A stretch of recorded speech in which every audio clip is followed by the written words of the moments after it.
बेकऱ्यांमध्ये LPG पीएनजीचा वापर करा, पुणे महानगरपालिकेचा इशारा. पुण्यातील वाढत्या वायू प्रदूषणाच्या पार्श्वभूमीवर निर्णय. राज्यात 7 नोव्हेंबरपर्यंत पावसाचा अंदाज. हवामान विभागाने व्यक्त केला अंदाज. कोकण, गोवा, मध्य महाराष्ट्रात पावसाची शक्यता. रत्नागिरी धरण गळती दुरुस्तीसाठी निधी. साखरपा आणि पन्हाळे धरण गळती दुरुस्तीसाठी निधी, तर आमदार किरण सामंतांच्या पाठपुराव्याला मोठं यश. भंगार विक्रीतून पश्चिम रेल्वे मालामाल. भंगार विकून पश्चिम रेल्वेला 302 कोटींचा नफा. प्रमाणित लक्ष्यापेक्षा अंदाजे 21% जास्त महसूल प्राप्त. उपग्रह अंतराळात देशाचा तिसरा डोळा. CMS-3 हा उपग्रह यशस्वीरित्या अवकाशात. इस्रोनं रचला नवा इतिहास.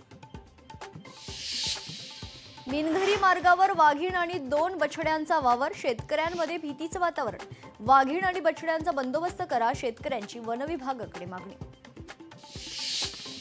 जेवण न दिल्यानं गुंडानं दाम्पत्याला संपवलं. गुंडानं केली होती कंक दाम्पत्याकडे जेवणाची मागणी. कोल्हापुरातील धक्कादायक घटना.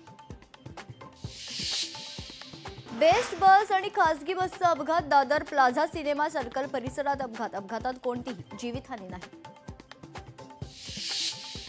अमरावती जिल्ह्यातील धक्कादायक प्रकार समोर. 9 महिन्यात 60 कुमारी मातांची प्रसूती. अमरावतीच्या जिल्हा सामान्य रुग्णालयात नोंद. लोकशाही मराठी ऐका, पहा, जागरूक रहा.